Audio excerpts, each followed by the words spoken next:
कथी के हो नहीं भरेला कितनो पड़ेला गरमी तो सरद करे आई मर गई रे जब जब मदद करे कमरिया दर्द करे ओए माँ जब जब मदद करे कमरिया दर्द करे पिया धरेले जिया डहरेला मन कथी के हो नहीं भरेला कितनो पड़ेला गरमी तो सरद करे जब जब मदद करे कमरिया दर्द करे जब जब मदद करे कमरिया दर्द करे Exclusive remix by TCS Senol Motihari. सखी भुइया बिछा के चटाई खूब पड़ल रात में खटाई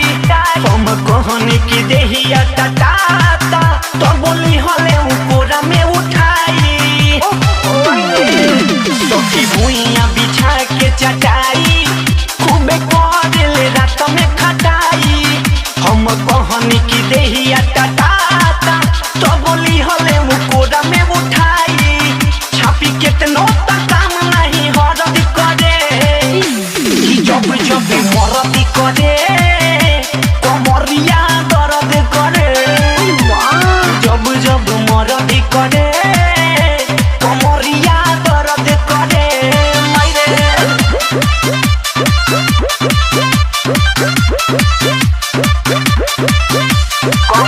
আপনারা দেখছেন ওয়াইটি গোবিন্দ ইউটিউব চ্যানেলের পক্ষ থেকে ডান্স ভিডিও नस नस में है उठल लहरिया भइल रहे बेरा भोर हरिया ओके सिवा मन मोहि बड़ी अढ़िया हमर खोल देल पेनहले मुसड़िया नस नस में है उठल लहरिया भइल रहे बेरा भोर हरिया ओके सिवा मन मोहि बड़ी अढ़िया हमर खोल देल पेनहले मुसड़िया कोई चनी रजनो काम पड़बे परद करे जब जब मरद करे कमरिया दर्द करे अरे माई रे जब मरद करे कमरिया दर्द करे जिया धरेले जिया डहरेला मन कथी के हो नहीं भरेला कितनो पड़ेला गरमी तो सरद करे जब जब मरद करे कमरिया दर्द करे